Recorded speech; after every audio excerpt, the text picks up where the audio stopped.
आए हैं सो जाएंगे राजा रंग फकीर, आए हैं सो जाएंगे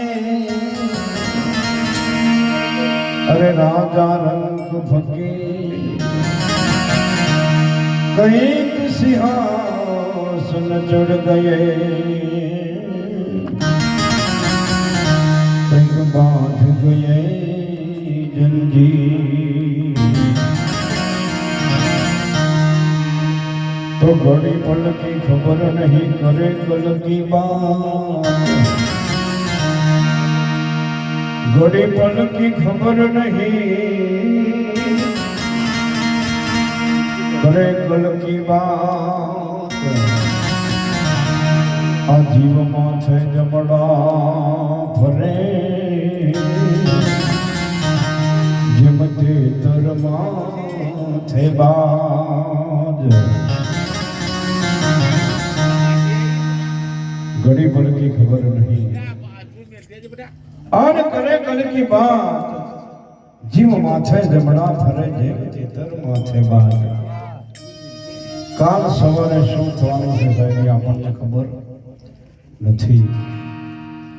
જેથી ભગવાન રામનો રાજ્યાભિષેક થવાનો હતો એની આગળની રાતે આખી અયોધ્યા નગરી આનંદ કિલોલ કરે છે, રાજમહેલને શણગારવામાં આવ્યા છે, રાજ માણસો આનંદ કિલોલ કરે છે, રાજા અને રાણીઓ આનંદ કિલોલ કરે છે।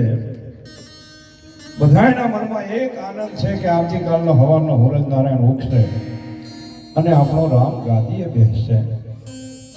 પણ બીજા દિવસનો હવાનો હુરજ નારાયણ ઉગ્યો સાહેબ તો ભગવાન રામને ગાદી નહીં પણ 14 વર્ષ વનવાસ જવું પડ્યું। એટલે કવિ કહે છે ઘડી પલ की ખબર નહીં કરે કલ की बात, જીવ માથે જમડા ફરે જેમ તેતર માથે બાજ।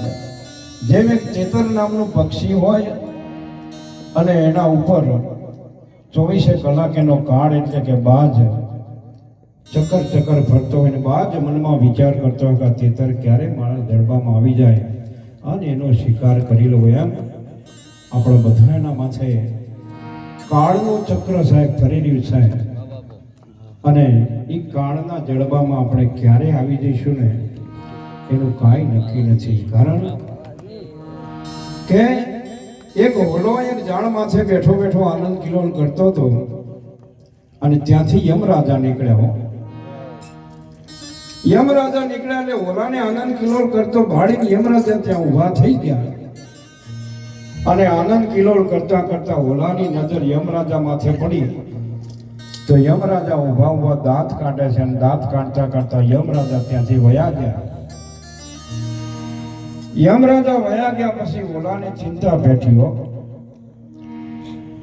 કારણ કે ઓલાએ એવું સાંભળેલું કે સપનામાં જો કોઈને યમરાજા દેખાય ને તો બીજા દિવસે એ વ્યક્તિનું મૃત્યુ થાય। ઓલો વિચાર કરે છે કે જો સપનામાં આવવાથી મૃત્યુ થતું હોય તો મેં તો રૂબરૂ ભાળ્યા છે, નક્કી આવતીકાલે મારું મોત થશે। ઓલો જે આનંદ કિલોલ કરતો હતો એનો આનંદ કિલોલ બંધ થઈ ગયો સાહેબ। એ રુદન કરવા લાગ્યો, રડવા લાગ્યો, પકડવા લાગ્યો।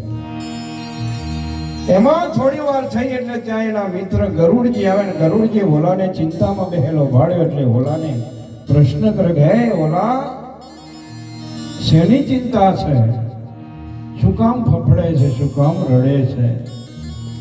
ઓલો એમ કહે છે કે હે થોડી વાર પહેલા હું આનંદ કિલોલ કરતો હતો પણ મને આનંદ કિલોલ કરતો ભાળી અને યમરાજા અહીંયાથી નીકળ્યા પણ જતા જતા દાંત કાઢતા કાઢતા ગયા છે એટલે મને એવું લાગે છે કદાચ આવતીકાલે મારું મૃત્યુ થશે। ગરુડજી ઓલાને કહે છે કે હે ઓલા તને મોતનો ભય લાગે છે? કે હા મોતનો ભય કોને ના લાગે સાહેબ? ત્યારે ગરુડ એમ કહે છે કે હે ઓલા હાલ કે તને એવી જગ્યાએ મૂકી જવું કે જ્યાં યમરાજાના દૂતો પહોંચી શકતા નથી, એટલે તને કોઈ મરવાનો કે મારવાનો ભય રહેશે નહીં। કે એવી કોઈ જગ્યા છે ખરી? કે હા। એ ઓલો ગરુડજીની પીઠ માથે બેહી ગયો સાહેબ અને ગરુડજી ઉડતા ઉડતા એમ કહેવાય કે આકાશ માર્ગે ઉડતા ઉડતા હિમાલયના છેલ્લા શિખર માથે જઈ અને ઓલાને ત્યાં ઉતારી અને ગરુડજીએ આશ્વાસન આપ્યું કે હે ઓલા, આ એવી જગ્યા છે કે અહીંયા ભગવાન ભોળાનાથના તપના કારણે, ભગવાન ભોળાનાથના ભયના કારણે આટલે સુધી યમરાજાના દૂતો આવી શકતા નથી, એટલે તને મરવાનો કે મારવાનો કોઈ ભય રહેશે નહીં. આટલું આશ્વાસન આપ્યું ગરુડજીએ એટલે ઓલો ફરી પાછો આનંદ કિલોલ કરવા માંડ્યો અને ઓલાને આશ્વાસન આપીને ગરુડજી આકાશ માર્ગે વિદાય લીધી. સાહેબ, આકાશ માર્ગે ઉડતા ઉડતા ગરુડજી હાલ્યા જાય છે ને એમાં હામાં યમરાજા મળ્યા હો. યમરાજા હામાં મળ્યા એટલે ગરુડજી યમરાજાને પગે લાગીને ઉભા રાખે કે હે યમરાજા, મારે તમને એક પ્રશ્ન કરવો છે. કે શું? કે થોડી વાર પહેલા એક ઝાડ ઉપર એક હોલો બેઠો બેઠો આનંદ કિલોલ કરતો હતો. એને આનંદ કિલોલ કરતો ભાળી તમે શું કામ દાંત કાઢ્યા પ્રભુ? ત્યારે યમરાજા કહે છે કે હે ગરુડજી, હોલો આનંદ કિલોલ કરતો હતો એટલે મને આનંદ હતો, પણ મને મનમાં એમ થયું કે આટલું સરસ મજાનો પક્ષી હોલો આનંદ કિલોલ કરે છે, પણ આવતીકાલે તો એનું મૃત્યુ છે. ગરુડજી યમરાજાને કહે છે પ્રભુ, આવતીકાલે એનું મૃત્યુ હોય, તમે દાંત કાઢો એ વાત માન્યામાં નથી આવતી.